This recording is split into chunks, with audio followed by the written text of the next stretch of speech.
Egunon Ignacio, Egunon Codorena. Egunon, buenos días. Aquí tenemos a dos miembros del MOC, de Bilbo, del Movimiento de Objeción de Conciencia. Bueno, para empezar a hablar un poco, ayer se entregó el Premio Nobel de la Paz a la Unión Europea. Bueno, pues como movimiento antimilitarista, ya después todo lo de Obama fue gordo, pero esto de Premio Nobel de la Paz de la Unión Europea igual tiene un concepto de paz diferente al que tenéis vosotros, ¿no? Sí, yo creo que sí, ¿no? Sí. Ellos siguen en la misma línea, se lo dan a Obama, la Unión Europea, están mejorando lo presente. Llegaron a proponer a Bush también, si no recuerdo mal. Han propuesto a Bush, muy divertido. En un momento sí que lo propusieron. Sí, bueno, y de todas formas, el Nobel quiso que el premio, cuando se habla de Nobel de la Paz, fuese para aquellas personas que trabajan por la desmilitarización o por lo menos por el desarme. Entonces, siempre que se lo den a una institución que nunca hace nada por desarmar ningún país, sino todo lo contrario, ¿no? Al final en la Unión Europea es donde creamos todas las armas que tienen su fin en países que no conocemos, pero bueno, al final nos ayudan a mejorar nuestra industria militar y es lo que hace falta, ¿no? O sea, Nobel de la Paz para nosotros, perfecto. Sí. Es un ejercicio de hipocresía de rechupete. Exacto. Sí, se limpian la cara ellos mismos y ya está, ¿no? Están generando la guerra en Europa y en el mundo occidental, por así decirlo, en Estados Unidos y en América y en Europa, y directamente se dan el Nobel de la Paz. No sé muy bien cómo lo habrán justificado o algo, pero es muy hipócrita. Se generan aquí las armas y se venden aquí las armas a los países empobrecidos y los países que están pegándose por los intereses de los europeos y todo eso, y encima se dan el Nobel de la Paz, muy agradable. Bueno, después tendremos tiempo para hablar un poco de las políticas armamentísticas del Estado español y de otros estados, pero bueno, antes, como miembros del MOC, preguntaros un poco, bueno, una pregunta que se puede hacer ciertas personas de qué es del movimiento antimilitarista después de la insumisión, porque si bien todo el esplendor fue durante la época de la insumisión, hoy en día el movimiento antimilitarista, aunque sigue tan, de plena actualidad, igual está un poco fuera del foco mediático que tuvo en aquellos años. Entonces, bueno, a ver qué me podéis comentar. Bueno, es que claro, el foco que tuvo en aquel entonces fue extraordinario. Muy pocos movimientos sociales han tenido semejante seguimiento mediático. Entonces, compararnos con aquello que fue extraordinario igual es hasta contraproducente para nosotros mismos, por desmotivador total. Porque es compararnos, hoy hemos hecho ayer hicimos una rueda de prensa, y compararnos con lo que podía ser hace 15 años, pues es para dejarlo todo e irte para casa. No se puede. Y resulta que seguimos currando como duro como hace 15 años, pero por temas que no son tan que implican tanto a la gente, a la población normal. Bueno, implican de otra manera. Lo que sí es cierto que al final la insumisión fue una campaña muy fuerte y con mucha repercusión. Se consiguió más o menos lo que se pretendía, ¿no? Al final el objetivo final es acabar con los ejércitos, pero bueno, mientras que llega ese objetivo, se cumple, pues a día de hoy estamos trabajando el tema de instalaciones militares. Hemos trabajado, todos los años hacemos la campaña de objeción fiscal a gasto militar, que es que una parte que se pone un número más o menos simbólico y no se paga esos impuestos para destinarlos a promover la paz, ¿no? Nosotros damos otras alternativas, entonces ese dinero no se da a Hacienda. Luego también hacemos muchas acciones de calle durante todo el año. Por ejemplo, también tocamos en esas acciones de calle el tema de presupuestos generales del Estado, la parte que va al gasto militar. La campaña de cortar eso lo es. militar. Ahora estamos en la campaña de recortar, sí, lo militar, ¿no? Cuando estamos hablando siempre de recortes, sobre todo de nuestros derechos y libertades, pues decimos, sí, vale, recortemos, pero vamos a quitar lo militar, ¿no? Que eso es un agujero negro que tenemos ahí, que si lo quitamos podríamos realmente mejorar nuestra calidad de vida. O sea, directamente se vería mejorada la nuestra y la de países que están cerca, ¿no? Que al final sufren nuestras consecuencias de nuestros movimientos. Y luego también estamos implicados en plataformas como la del BBVA, que, bueno, ya es casi un símbolo nuestro, ¿no? Que todas las... cuando se reúnen ellos en la Junta de Accionistas, gracias. De primavera.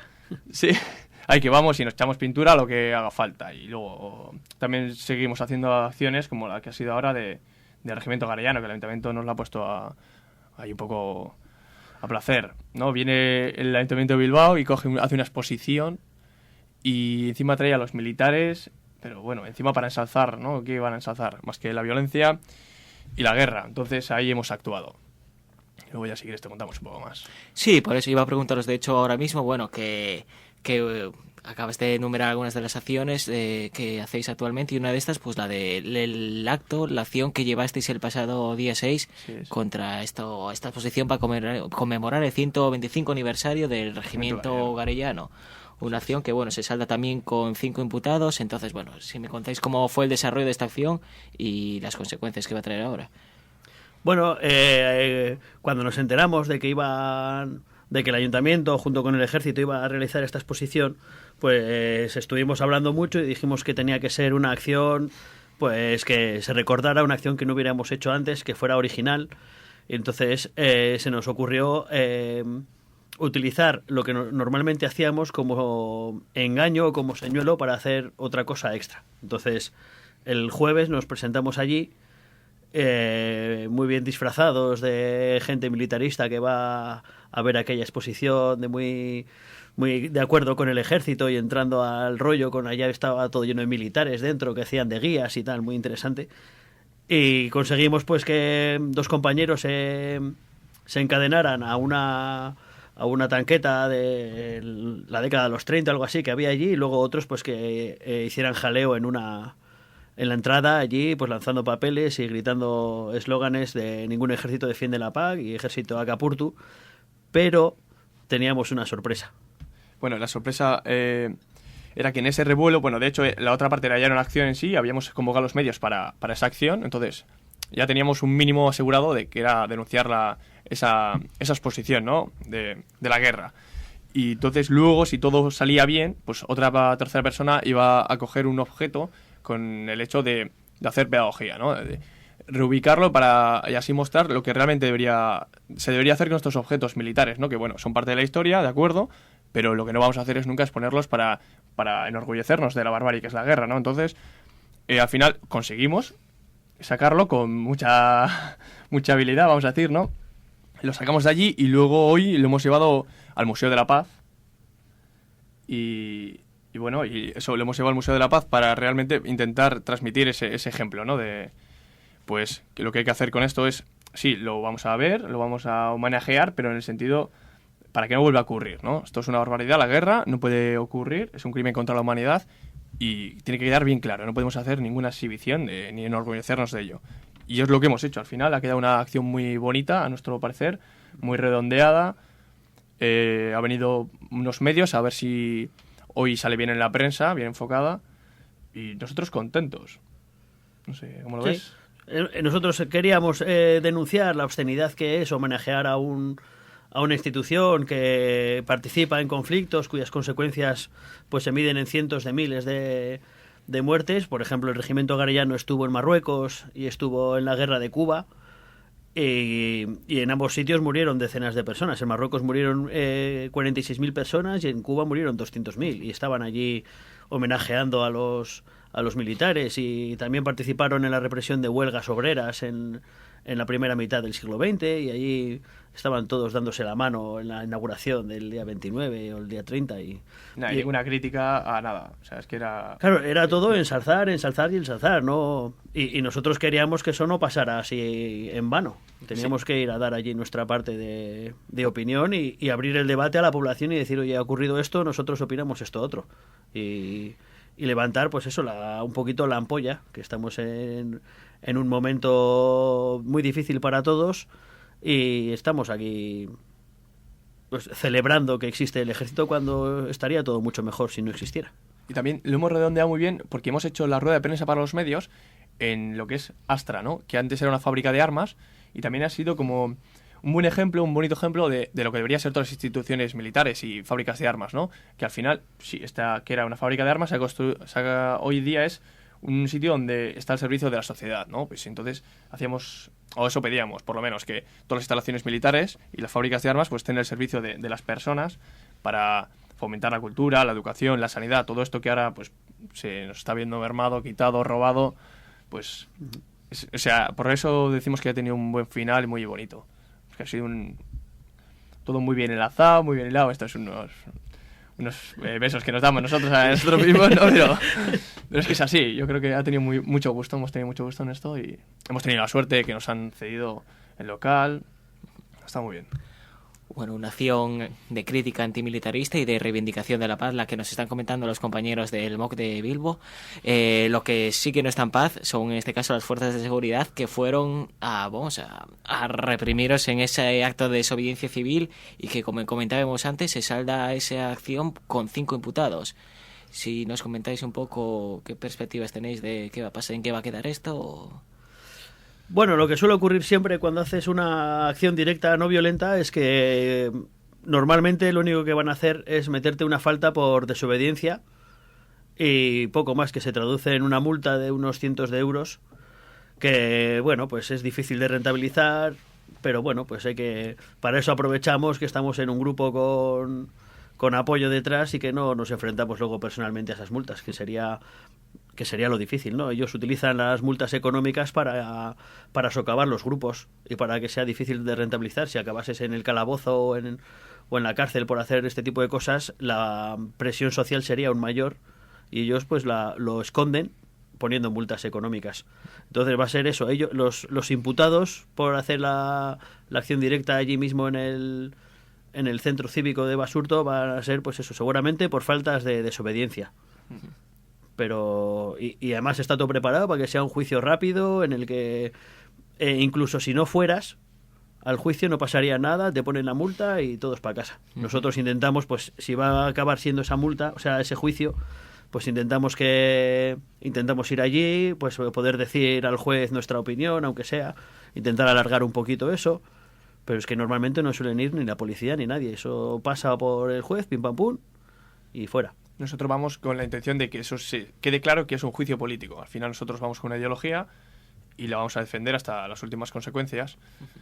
Y entonces, y en el mismo juicio intentamos que quede claro que es un juicio político. Lo único que no sé, ahora con las reformas sí que cambiaron las leyes, ¿no? Justicia civil, igual sí que intentarán meternos un poquito más de paquete que en otras ocasiones. Lo único que puede haber así de diferencia en otras situaciones, pero por lo demás, nada.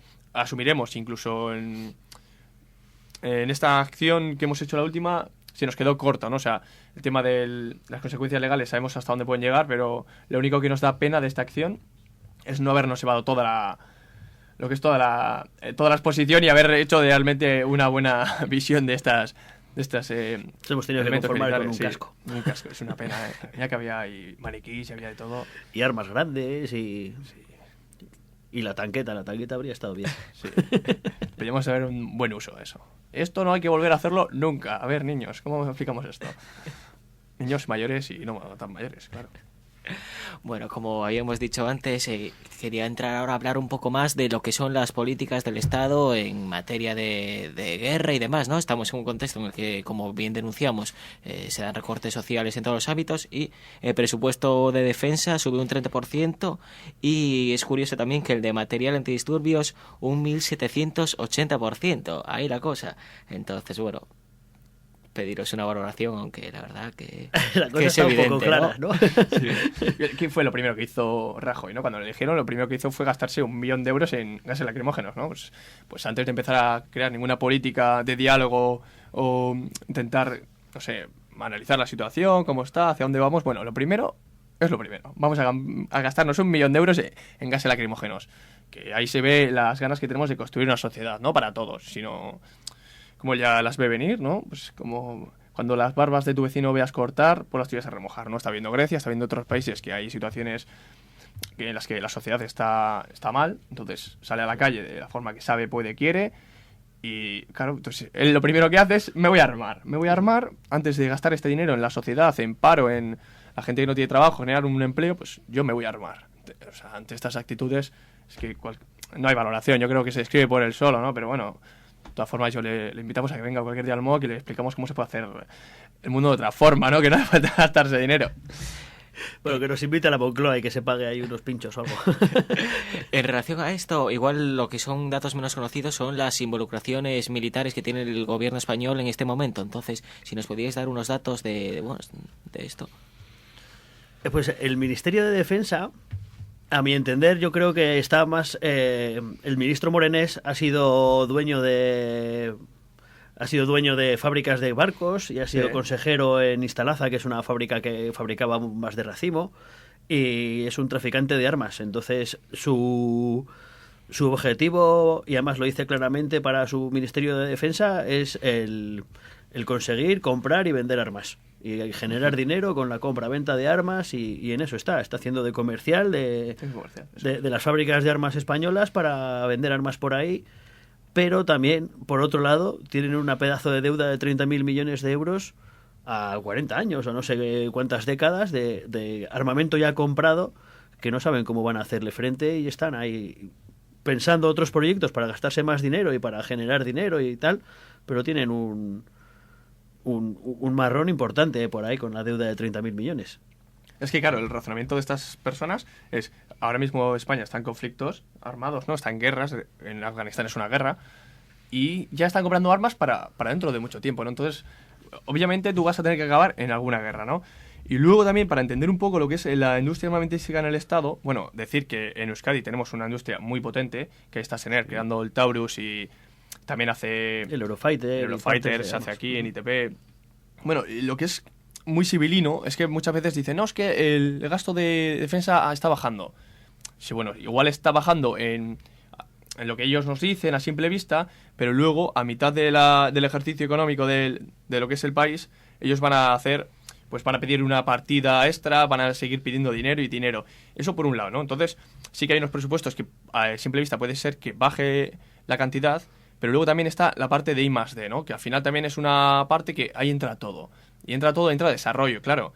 Cuando tú quieres desarrollar, por ejemplo, armas, qué fácil es, que lo metes en I+D, desarrolla, sí es desarrollo, pero ¿qué es realmente? Es bélico. Entonces, igual los presupuestos dan muchas veces a engaño, aun ser unos números exageradamente grandes, porque igual estamos hablando de 70 millones diarios al día que se gasta el Estado solo en mantener lo que hay ahora mismo. Aparte, luego ya están los conflictos bélicos que tiene España abiertos, ¿no? Entonces, eso, tenemos un gasto de 70 millones diarios de euros al día, con la pobreza que tenemos en este país, ¿no? Cada día más visible. Luego tenemos que, por otro lado, se mete mucho dinero en I+D, que acaba siendo militar. Entonces, y luego tenemos también no me sale el nombre. Esto es un proceso en el que tú pides más dinero porque se te ha acabado. Entonces, se sigue pidiendo créditos, sí, bueno, pero es al Parlamento, ¿no? Tú vas pidiendo ayudas y ya se sacarán de algún sitio. Igual, eso sí, no nos llega para las pensiones, no tenemos para las pagas de Navidad, pero estas solicitudes para seguir manteniendo este sistema... Unas partidas extraordinarias. Eso, gracias. Sabía que entre los dos íbamos a hacerlo. He tenido que pensarlo yo también. Sí, partidas extraordinarias. No, pues al final hay mucho dinero de que no se ve, y que a final de año tú haces un sumatorio, entonces te das cuenta que se invierte muchísimo más en la industria militar, en crear guerras, en lo que es matar y estar preparado para matar, y que en sanidad, cultura, educación, en todos los servicios sociales sumándolos, siempre va a ser mucho menos que la industria militar. Entonces, al final aquí lo que estamos haciendo es trabajar todos para intentar mantener a 4 comerciales que están vendiendo guerra y están vendiendo sufrimiento. O sea, entonces esto es lo que si cuando se explican un poco las cosas claras, espero que lo estemos haciendo, que es un insulto a la razón, que es lo que estamos diciendo con esta exposición, ¿no? O sea, nos estás insultando como personas a toda la humanidad, estás haciendo un crimen, un genocidio en muchos países, y encima me estás haciendo a mí colaborar con esto, ¿no? Entonces, ahí es donde intentamos actuar, pues por medio de la gestión fiscal al gasto militar. Y se regalan el premio Nobel. Eso de la paz. Es que está muy bien, ¿eh? Habría que darles un premio de cómo montan un sistema tan complejo, tan sutil. En Madrid hay un colectivo antimilitarista que se llama Utopía Contagiosa, que entre otras cosas hacen un estudio bastante pormenorizado del gasto militar, y comentan, pues eso, es de donde sacamos nosotros los datos de los 70 millones diarios, y dicen que 7 de cada 10 euros de gasto militar están escondidos en otras partidas y en otros ministerios, en el de Industria y en el I+D que decía Coldorena y esto, y que es muy difícil hacer el estudio porque lo tienen todo muy escondido para que la opinión pública no lo sepa, porque ellos mismos saben que gastarse tanto dinero no es bueno para la opinión pública, y a la gente no le gusta saber que habiendo tantos recortes y están intentando acabar con todos los derechos sociales que hemos estado luchando durante décadas, y a la vez están gastándose un montón de dinero en comercio de armas y en mantener la institución una institución que es una pérdida de dinero y es una forma de oprimir a otros países y de participar con los imperios actuales en oprimir a otros países. precisamente con esto de la opinión pública, bueno, buscan un mensaje legitimador, dicen que, vamos, que todos los estados tienen su ejército, que el ejército es necesario y demás. Entonces, a la hora de construir vosotros vuestras argumentaciones y, vamos, defender un mensaje antimilitarista, ya casi para acabar, quería preguntaros experiencias tangibles, reales, vamos, de si existen estados que no sigan esta lógica tan militarizada o esta lógica militarista que se dan en nuestro contexto. Vamos, para demostrar que sí hay alternativas y que sí se puede... Un Estado no tiene por qué ser un Estado agresor en este caso. Sí que existen países. Lo que pasa que luego también hay un listado enorme de países que no tienen ejército, pero también están muchos bajo el mando, la supremacía, no sé cómo llamar esto, de Estados Unidos, ¿no? Entonces muchos países no tienen ejército, pero por medio de impuestos o por lo que sea, luego Estados Unidos les asegura que les defienda. Sí que está Costa Rica, ¿no? Y luego hay otro país que no tiene ejército, ¿no? Pero bueno, existe y se puede dar. O sea, lo que ocurre es que al final vivimos en la cultura del miedo. Entonces, si a nosotros desde que somos enanos y enanas nos meten la idea del miedo, del tener que defenderte, y entonces es que no... Es muy complicado romper con esa idea, que no es imposible, eso que quede claro. Está el uso de la razón y el dotarse de herramientas que nos ayuden a entender el sistema. Pero claro, primero hay que romper eso con la cultura del miedo en el que nos han metido. Y luego se puede hacer, o sea, y de hecho existen países. Lo que pasa que es explicar así en 2 palabras va a ser más complicado, bueno, pues eso, y sobre todo hay que centrarnos en la idea de que vivimos en la cultura del miedo, entonces va a ser muy complicado romper con ello. En el momento que nosotros seamos una sociedad activa y con herramientas, esto es así. Realmente si analizamos de qué tenemos que tener miedo, no sé, en el Estado español, ¿qué posible agresión hay? Si encima no tienes ni petróleo, no sé, tantas que te da miedo, ¿qué te van a ocupar el perejil otra vez? O sea, realmente es... Entonces, es la cultura del miedo, no hay otra lógica. Entonces, tienes miedo a que te ataquen, ¿qué va a venir? Claro, hay que pensar en qué es lo que hay que defender, ¿no? Hay que defender pues la relación entre las personas y hay que defender pues eso, el tener acceso a una educación de calidad y gratuita y el tener acceso a una sanidad también que sea para todos, universal y que no dependa del dinero que puedas tener para curarte y tal, y de eso los ejércitos no te defienden. Y simplemente desde ahí los ejércitos ya pierden toda legitimidad. Hay un montón de la relación... las relaciones de pareja y las relaciones sexuales que hay entre las personas, eso tampoco deberían de ser mejores, y no porque haya ejército van a serlo. Incluso al revés, ¿no? El ejército se basa en el patriarcado y se basa en la jerarquía y en unos obedecen a otros. No es precisamente el ejército una fuente de buenos valores, y aún así pues intentan meterlos, pero y con eso es con lo que hay que romper, con la cultura de la obediencia y con la cultura del miedo que dice mi compañero. Y sobre todo que si algo es utopía, o sea, lo que no puede ser es que construyamos la paz con guerras, ¿no? O sea, eso sí que es utopía. Lo que sí es más factible es que todos construyamos una sociedad para todos, en los que todos tengamos cabida, todas, y eso es realmente mucho más posible, es mucho más humano, es mucho más cercano a nosotros. Entonces, cuando hablan de utopía, que no es posible países sin ejército, pues realmente ahí se están equivocando, ¿no? Realmente es defender o mantener este mundo en el que tenemos armas para acabar con él 7 veces ya construidas y seguimos construyendo. Entonces, realmente eso sí que es la utopía, ¿no? Esta idea de sistema, de cultura del miedo, de crear para destruir, estos tienen los días contados, ¿eh? Bueno, pues para seguir derribando este discurso de la cultura del miedo, del militarismo, seguiremos atentos a vuestras acciones. Con Lorena e Ignacio, desde el MOC de Bilbao. Bueno, mi esker por estar aquí en Suelta la Olla. Muchas gracias. Y nada, lo dicho, seguiremos atentos. Bueno, cuando queráis estamos aquí para lo que sirva. Lo único, dejar la última frase para cerrar, si te parece. Dale, pues. Que es lo que hemos dicho en la rueda de prensa, pues ni una mujer, ni un hombre, ni un euro para la guerra. Eskerrik asko, tazas. Eskerrik asko zuri. Venga, agur. Agur.